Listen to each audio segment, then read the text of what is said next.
মোৰ গোটেই পুৰণা দিনৰ সতীৰ্থসকলে মোৰ ঘৰত আছে। তেখেতসকলৰ মান সন্মান মই সদায় কৰি আহিছোঁ। মোৰ কেন্দ্ৰীয় নেতা আছে, চেণ্ট্ৰেল লিডাৰশ্বিপে মোক ঘৰত আহিছে। গতিকে মই তেখেতসকলে এটা পৰামৰ্শ দিছে, মই অকণ সময় বিচাৰিছোঁ।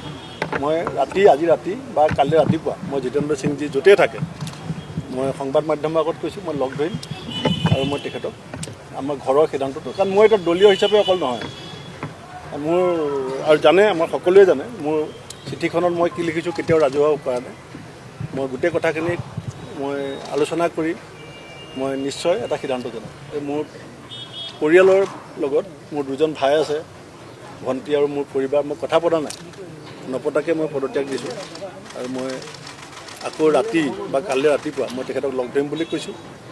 আৰু তেখেতসকল অকল মোৰ দলীয় সতীৰ্থই নহয়, প্ৰদ্যুৎদাৰ কথাই কওক, ৰিপুণদাৰ কথাই কওক, গৌৰৱ গগৈ, দেৱব্ৰত শইকীয়া, জিতেন্দ্ৰ সিংজী মোৰ লগত 2007 চনৰ পৰা ব্যক্তিগত সম্বন্ধ। আমি তেতিয়া ইউথ কংগ্ৰেছ কৰিছোঁ। মনোজ চৌহানজী মোৰ যেতিয়াই লখিমপুৰ যায়, মোৰ ঘৰত যায়, সেইকাৰণে এইটো আমাৰ ব্যক্তিগত আৰু ৰাজনীতি দুয়োটাই কথা আছে। পৰামৰ্শ আৰু প্ৰস্তাৱ দিছে, মই অকণমান সময় বিচাৰিছোঁ যে অলপ সময় মোক দিয়ক। মই আজি ৰাতিৰ ভিতৰত বা ৰাতিপুৱাৰ ভিতৰত মই তেখেতক নিজে গৈ লগ ধৰিম আৰু মোৰ ভাই দুটাকো লৈ যাম। কাৰণ কেলৈ মোৰ পাৰিবাৰিকভাৱেও যথেষ্ট যান্ত্ৰণা হৈছে। চৰ্চা কোনে কি কৰে সেইটো আপোনালোকৰ অধিকাৰ আছে, আৰু মই যেতিয়া যি ক'ম সেইটো মই ভাবি চিন্তি আপোনালোকক গোটেই জীৱনটো সংগ্ৰামেই কৰি আহিছোঁ। অকল নিজৰ কথা ভাবি সংগ্ৰাম কৰিছোঁ নে সমাজৰ কথা ভাবি সংগ্ৰাম কৰিছোঁ, এইবিলাক আপোনালোকে বিশ্লেষণ কৰিব পাৰিব।